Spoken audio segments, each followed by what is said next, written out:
CM Nitish ने तेजस्वी पर साधा निशाना। बिहार में है शराबबंदी, सरकार अपना काम कर रही ईमानदारी से। युवा आरजेडी की जिला इकाई की बैठक 23 मार्च को करेगी विधानसभा का घेराव। बैठक में कई मुद्दों पर चर्चा।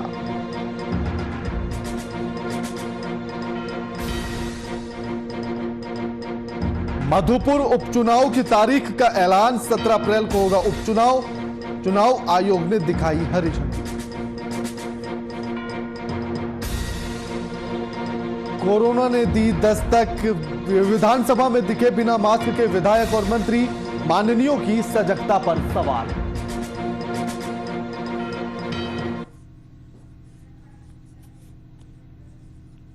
नमस्कार, मैं आपके साथ के राणा, वीआईपी न्यूज देख रहे हैं आप। स्वागत है आप सभी का सुबह सवेरे में। बिहार में आगामी 23 मार्च को युवा आरजेडी की ओर से प्रस्तावित बिहार विधानसभा घेराव के संबंध में समस्तीपुर में आरजेडी ने जिला इकाई की बैठक की है। बैठक में आरजेडी जिला अध्यक्ष राजेंद्र सैनी और युवा आरजेडी के जिला अध्यक्ष राजू यादव समेत कई नेताओं और कार्यकर्ताओं ने बैठक में हिस्सा लिया। इस दौरान आगामी विधानसभा घेराव को प्रभावशाली बनाने के लिए कई मुद्दों पर चर्चा भी की गई है।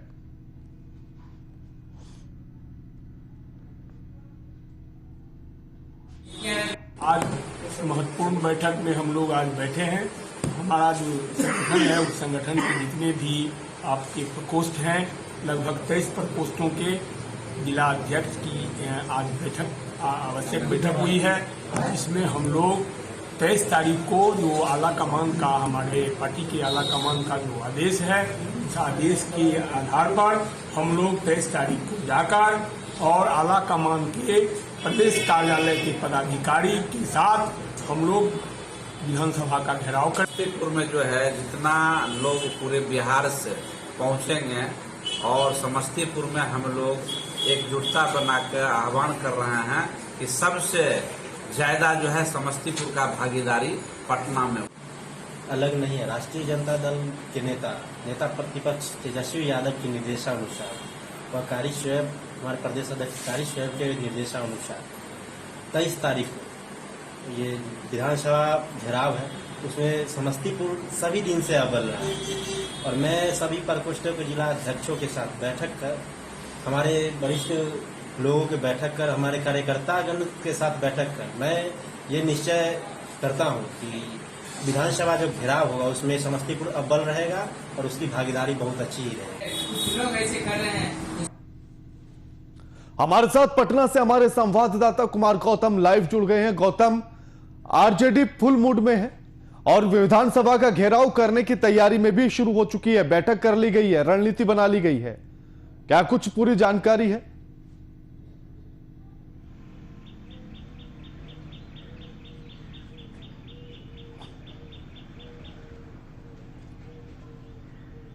बिल्कुल राणा, पूरी तैयारी है और नेता प्रतिपक्ष तेजस्वी यादव के नेतृत्व में उनके आह्वान पर ये तैयारी की गई है। और पूरे बिहार में युवा राजद काफ़ी उत्साहित है इस बात को लेकर के कि नेता प्रतिपक्ष ने घेराव करने की बात कही है। और उसी दिन से लगभग सभी जिलों में युवा राजद का जो सेना है, टीम है, वो तैयारी करने में जुट गया, जनसंपर्क अभियान करने में जुट गया और तमाम आरजेडी के युवा नेताओं को संगठित करते हुए अपने जिले को नंबर 1 अव्वल दर्जे का टीम बताने के लिए घेराव करने की मंशा बना चुका है। इंतजार है 23 मार्च का, जब विधानसभा का सत्र, बजट सत्र चल रहा होगा और युवा आरजेडी की सेना उसका घेराव करेगी। ये घेराव एक तरीके से पूरी तरह से प्रस्तावित है कार्यक्रम और इसके लिए युवा की जो टीम है, युवा बटालियन है आरजेडी की, वो तैयारी कर चुका है। लगभग सभी जिलों में, बात चाहे समस्तीपुर की कर ले, पूर्णिया कर ले, भागलपुर में कर ले, अरवल की कर ले, सभी जगह अहम बैठक कर ली गई है।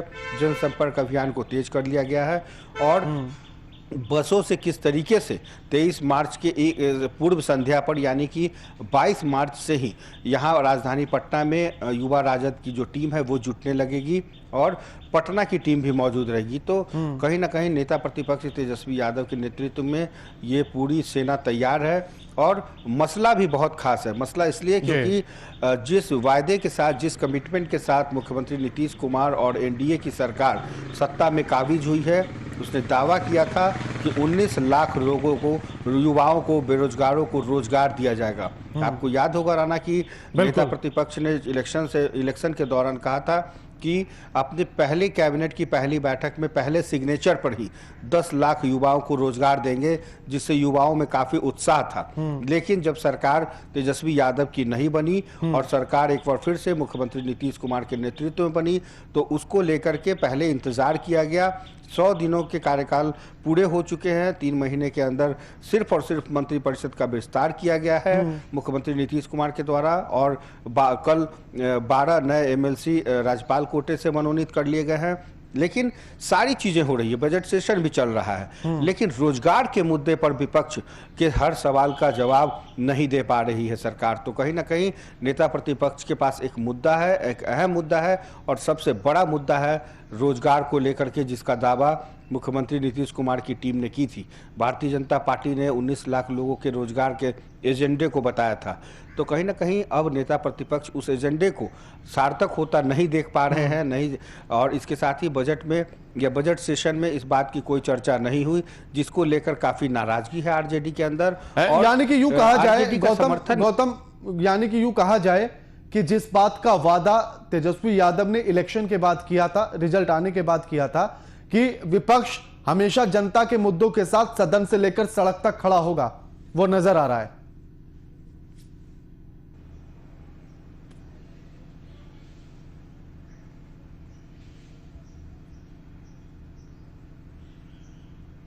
बिल्कुल राणा, देखिए जो वादे, जो कमिटमेंट तेजस्वी यादव ने किए थे, वो हालांकि उनकी सरकार नहीं है, लेकिन जो कमिटमेंट सरकार ने किए हैं, अब उस कमिटमेंट को, उनके वायदे को हकीकत होता हुआ जब नहीं दिख रहा है, तब तेजस्वी यादव की सेना तैयार है बिगुल फूंकने के लिए। और ये बिगुल इतनी जल्दी से शांत भी नहीं होगा, क्योंकि जो मुद्दा है रोजगार का, उसमें आम आवाम, आम जो युवा है, उसका समर्थन है आरजेडी को। तो जो नई पीढ़ी के जो लोग हैं, वो जानते हैं कि तेजस्वी यादव में वो दम है, वो जज्बा है।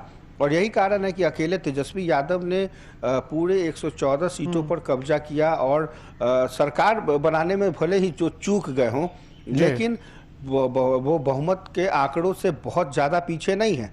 तो कहीं ना कहीं सरकार को घेरने के लिए, सरकार के ऊपर जो प्रेशर पॉलिटिक्स है, सरकार के जो किए गए वायदे हैं, उस वायदे को याद कराना, ये नेता प्रतिपक्ष का काम है, ये विपक्ष का काम है। और ये विपक्ष बखूबी, काफ़ी मजबूती के साथ खड़ा है और विधानसभा का घेराव करेगी। ये अलग बात है कि सरकार और प्रशासन इस घेराव को, इस प्रोटेस्ट को रोकने की भरपूर कोशिश करेगी, लेकिन ये आरजेडी है, आरजेडी अपने कल्चर को जानती है, और युवा का समर्थन जिस दल को मिल जाता है, वो दल अपने आप में मजबूत हो जाता है। इसलिए बिहार में अभी के दौर में सबसे बड़ी समस्या मूलभूत सुविधाओं की नहीं है, क्योंकि मूलभूत सुविधाओं को लेकर के जब तक रोजगार की बात नहीं कही जाएगी, अब युवा पीछे हटने वाले नहीं हैं, जिसका समर्थन अब राजनीतिक पार्टी के रूप में आरजेडी कर रही है। तो कहीं ना कहीं गौतम, अगर आप बजट को भी याद करें, बजट को भी अगर आप याद करें, और रोजगार के लिए जो बजट दिया गया है उस पर अगर एक नजर डाली जाए, और उसको अगर डिवाइड कर दिया जाए, जिस तरह से लोन लेने की प्रक्रिया को रखा गया, जिस तरह से सरकार के द्वारा जो सहायता है उसको देने की बात कही गई, उसमें भी कहीं फिट बैठता हुआ नजर नहीं आ रहा है कि आखिर कैसे ये रोजगार दिया जाएगा।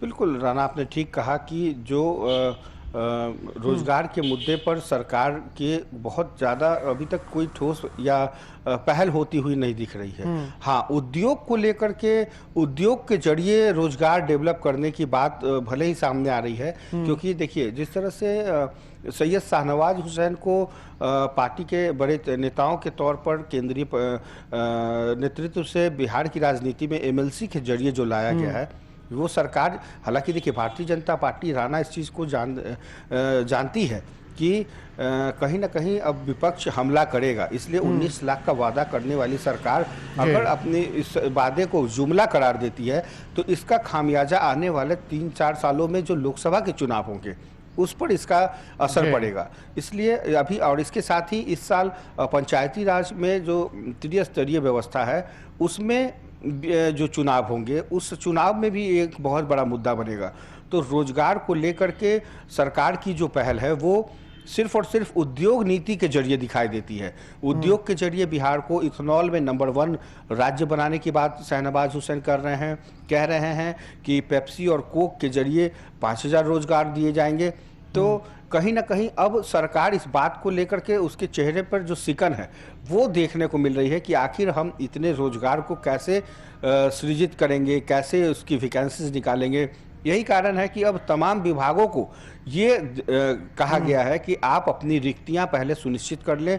सरकार के पास क्या इतना फंड है कि इन तमाम रिक्तियों पर यदि हम नौकरी बहाली करते हैं, सरकारी सेवा देते हैं, तो क्या ये संभव हो पाता है? ये तमाम चीज़ों की जो दाव पेच है उस पर सरकार बैकफुट पर नजर आती है और सिर्फ कॉन्ट्रैक्ट के आधार पर नौकरियां दी जा रही है। उसमें भी कहीं ना कहीं कॉन्ट्रैक्ट के आधार पर भी एक जातिगत समीकरण है जिसके बारे में लगातार विपक्ष हमला कर रहा है। बात चाहे ट्रांसफर पोस्टिंग की हो, रोजगार की हो, कहीं ना कहीं किसी खास जाति विशेष को तवज्जो दिया जाता है। बिल्कुल। और बिहार में जो पढ़े लिखे लोग हैं, जो युवा हैं, जो पलायन करना नहीं चाहते, वो चाहते हैं कि बिहार में कुछ संभव हो, तो ऐसे में रोजगार को लेकर के इससे बड़ी लड़ाई आरजेडी की हो ही नहीं सकती। जी राणा। बिल्कुल, शुक्रिया गौतम आपका हमारे साथ ये तमाम बातचीत करने के लिए। लेकिन ऐसे में अब ये तो तय है कि जिस तरह से विपक्ष ने अपनी बातों को रखा और विपक्ष ने यानी कि आरजेडी ने जो बैठक की है, जो वादा उसने जनता से किया था इलेक्शन के रिजल्ट आने के बाद, और उसने इस बात को कहा था कि कुछ भी हो जाए हम जनता के हर मुद्दे के साथ खड़े हैं, सदन से लेकर सड़क तक हम यूं ही खड़े रहेंगे, इस बात का ऐलान किया था। और वो सारी चीजें अब होती हुई नजर भी आ रही हैं। साथ ही बैठक में जिस तरह से चर्चा की गई, रणनीति बनाई गई, सरकार का घेराव करने की तैयारी, विधानसभा का घेराव करने की तैयारी है। अगली खबर का रुख करेंगे। 2 गज दूरी, मास्क है जरूरी। कोरोना महामारी से पूरा विश्व परेशान है। भारतवर्ष में कई राज्यों में कोरोना ने एक बार फिर से दस्तक देना शुरू कर दिया है। साथ ही कई राज्यों में नाइट कर्फ्यू के साथ लॉकडाउन लगाने की स्थिति आ गई है। ऐसे में झारखंड विधानसभा के विधायक और कितने मंत्री सजग हैं, इसकी बानगी आप अब खुद देखिएगा अपनी टीवी स्क्रीन पर। विधानसभा में सभी बिना मास्क लगाए आ जाते हैं, चाहे वो किसी भी दल का विधायक हो या कोई भी मंत्री हो। इससे साफ होता है कि झारखंड के विधायक और मंत्री कितने सजग हैं। कई जनप्रतिनिधि तो वैसे हैं जो खुद बिना मास्क पहनकर सदन पहुंच रहे हैं, लेकिन दूसरों को मास्क पहनने की नसीहत दे रहे हैं। कल प्रधानमंत्री नरेंद्र मोदी ने मुख्यमंत्रियों के साथ बैठक की थी और सभी को 3T का मंत्र भी दिया था, यानी कि टेस्टिंग, ट्रेसिंग और ट्रीटमेंट। और साथ ही इस बात का भी जिक्र किया था कि हमें कड़ाई रखनी होगी दवाई के साथ साथ, लेकिन वो होता हुआ नजर नहीं आ रहा है। 1 साल से भी ऊपर अवधि बीत चुका है। बीच में कोरोना की संख्याएं बड़ी तेजी से देश में घट रही थी। अचानक कुछ राज्यों में कोरोना संक्रमण की संख्याओं में इजाफा देखा जा रहा है। इसको लेकर प्रधानमंत्री जी ने पूरे देश के मुख्यमंत्रियों के साथ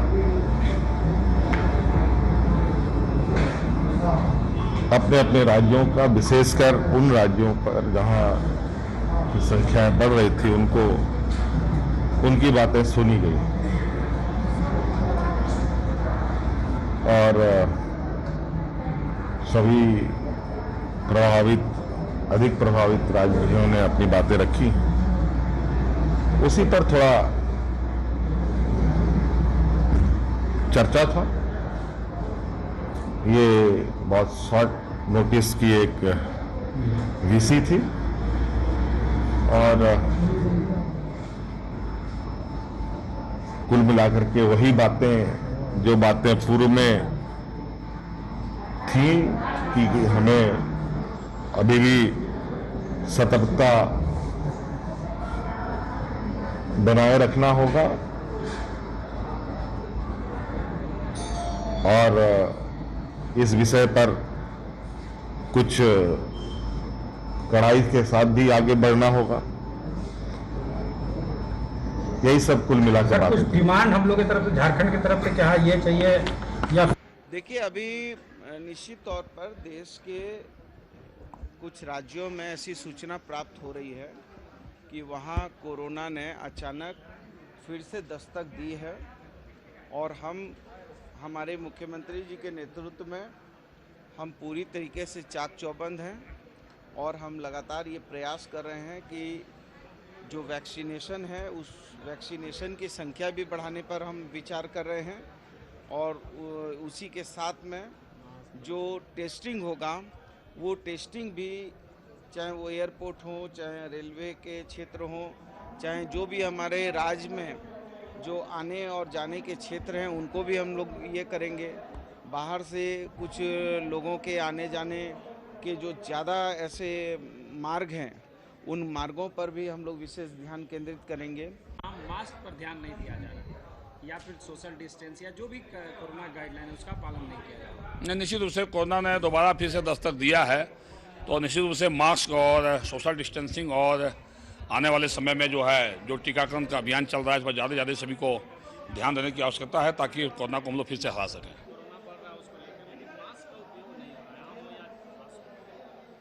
हाँ, इधर खास करके झारखंड के अंदर मास्क का उपयोग कम हो गया है। असल में थोड़ा टीकाकरण भी काफ़ी यहाँ हो रहा है, तो इसलिए थोड़ा लोगों में निश्चिंतता आ गई है।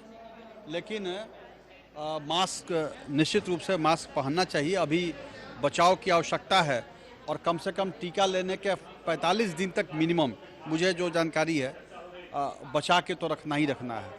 नहीं, पूरा मास्क उपयोग करते हैं, पूरा मास्क उपयोग करते हैं। देखिए, और मास्क और सैनिटाइजर, इसको जब तक दवाई नहीं तब तक ढिलाई नहीं, इस भाव के साथ हम सबको पालन करना है। अभी आप लोगों ने सीढ़ी पर चढ़ाया, मैं दूरी का पालन पूरा किया। निश्चित रूप से देखिए, हम सबको हर एक प्रकार की सावधानियों को बरतने की आवश्यकता है और हमेशा हम सबको देखिए सैनिटाइजर पर्स में ही लेकर के चलते हैं, ताकि जो माननीय प्रधानमंत्री जी का ये कहना है, देखिए सैनिटाइजर भी लेके चलते हैं, मास्क भी लगातार हम लोग यूज़ करते हैं और हम लोगों से भी कहना चाहेंगे कि इन सारी आदतों को अपने जीवन में उसको लीजिए और साथ ही साथ गिलोय, काढ़ा वगैरह जो हम लोग पिछले बार पिए थे उसे अभी से शुरू कर दीजिए, ताकि आप खुद सुरक्षित रहिएगा तो लोगों को आप सुरक्षित रख पाइएगा। तेजी से नहीं, हम कर रहे हैं और कर लेते हैं, इसीलिए कर रहे थे कि हम थोड़ा काला है, पाउडर उडर लगा रहते हैं, चेहरा खराब रहता है। चलो लगा लिए। और बोलो। मास्क नहीं लगाने से चेहरा बचा रहता है? नहीं, वो आप ठीक कह रहे हो, बिल्कुल लगाना चाहिए। आपका सुझाव के लिए और आप सबको बहुत बहुत धन्यवाद। नहीं, आप इन बातों को आप देख सकते हैं, लेकिन लोगों को ये एहतियात पता है और हमेशा वो चूँकि सार्वजनिक लाइफ में रहते हैं, पब्लिक लाइफ में रहते हैं, वर्क लोड भी है, लेकिन इस बात से इनकार नहीं किया जा सकता कि हम गाइडलाइन को फॉलो ना करें। हम लोग सब जगह लोगों को कहते हैं कि अभी भी जीवन और मानवता को बचाना प्राथमिकता है। अब जहाँ तक हो इसे पालन करें और लोगों को प्रेरित करें और हम लोग उसके लिए अनुशासित हैं। ज्ञान बांटना किसको कहते हैं? अगर आपको यह देखना हो तो आ जाइए, नेताजी से मिल लीजिए। ज्ञान ऐसा बांटेंगे कि आप दंग रह जाएंगे, जैसे अभी बांट रहे थे। खुद ने मास्क नहीं लगाया, खुद ने कोरोना गाइडलाइन का पालन नहीं किया, लेकिन जनता को हिदायत देने में कोई कमी नहीं छोड़ रहे हैं। इसी खबर पर हमारे साथ हमारे संवाददाता शुभम लाइव जुड़ गए हैं। शुभम, मंत्री जी एकदम ठीक कह रहे थे कि मास्क लगाना जरूरी है। वो मंत्री हैं, उन्हें कुछ नहीं कहेगा कोरोना। देखिए राणा, किसी को देख कर कोरोना नहीं आता है कि वो राजनीतिक पार्टी के हैं चाहे क्या व्यक्ति उनका क्या काम है। सबसे बड़ी बात है कोरोना बिन बुलाया आ गया है और जिस तरीका से कोरोना का जो दूसरा चरण देखने को मिल रहा है, अगर राजनीतियों की बात करें तो हम उन्हीं से जुड़ने का शुरुआत करते हैं कि जिस तरीका से बखूबी देखने को मिला, क्योंकि झारखंड में बजट सत्र चल रहा है और जिस तरीका से सोशल डिस्टेंसिंग की धज्जियां उड़ाई जाती है, कितने विधायक मंत्रीगण बिना मास्क के सदन के अंदर जाते हैं, तो ये बातों को दर्शाता है कि कोरोना बड़ा छोटा देखकर नहीं आता है। कोरोना यह देखकर नहीं आएगा कि आप कोई विधायक हैं और आप कोई गाड़ी में सफर कर रहे हैं तो आपको कोरोना नहीं हो सकता है। कोरोना से जागरूक होने की जरूरत है और जिस तरीका से जब हमारे संवाददाता ने सदन में मंत्रियों और नेताओं से बात की थी तो उन्होंने साफ तौर पे कहा था कि मास्क लगाना बेहद ज़रूरी है। और वीआईपी न्यूज़ के तमाम दर्शकों को भी वीआईपी न्यूज़ की तरफ से अपील है कि जहां भी जाते हैं सामाजिक दूरी का पालन करें, मास्क का उपयोग ज़रूर करें, क्योंकि कोरोना का सेकेंड फेज़ आ चुका है। लेकिन राणा, एक महत्वपूर्ण बात है कि जिस तरीका से सदन के बाहर जो विरोध प्रदर्शन हो रहे हैं, चाहे वो होमगार्ड जवानों की बात कर ले, पारा शिक्षकों की बात कर ले, आंकड़ा हजारों से पार है, 65,000 का भी आंकड़ा पार है, तो वहां पर बखूबी सोशल डिस्टेंसिंग की धज्जियां उड़ती है और इससे कहीं ना कहीं कोरोना का खतरा बढ़ता हुआ नजर आ रहा है। सटा हुआ बंगाल चुनाव है, बंगाल चुनाव में भी चुनाव शुभम रोकना चाहता हूं, एक और इसी में बिंदु जोड़ लेते हैं। अभी जिस तरह से हमने सारे मंत्रियों की, विधायकों की जो बातचीत हमने दिखाई है, उसमें तमाम तो ऐसे भी थे जो अपना मास्क और सैनिटाइजर दिखा रहे थे कि देखिए हम तो साथ लेकर चलते हैं। यानी कि आपके हाथ में अगर मास्क और फिर सैनिटाइजर है तो कोरोना समझ लेगा कि आप सजग है, फिर आपको नहीं आएगा। देखिए, ये इस बातों को कहा जा सकता है कि मास्क सैनिटाइजर तो सभी लोग, जब से कोरोना की शुरुआत हुई थी और सभी लोगों के घर में, सभी लोगों के जो ट्रैवल करते हैं उनके बैग में हर एक जगह आपको मास्क मिल जाएगा, सैनिटाइजर मिल जाएगा। बस सवाल यह है कि उसका उपयोग आप करते हैं कि नहीं, उसका उपयोग आप किस जगह पर करते हैं।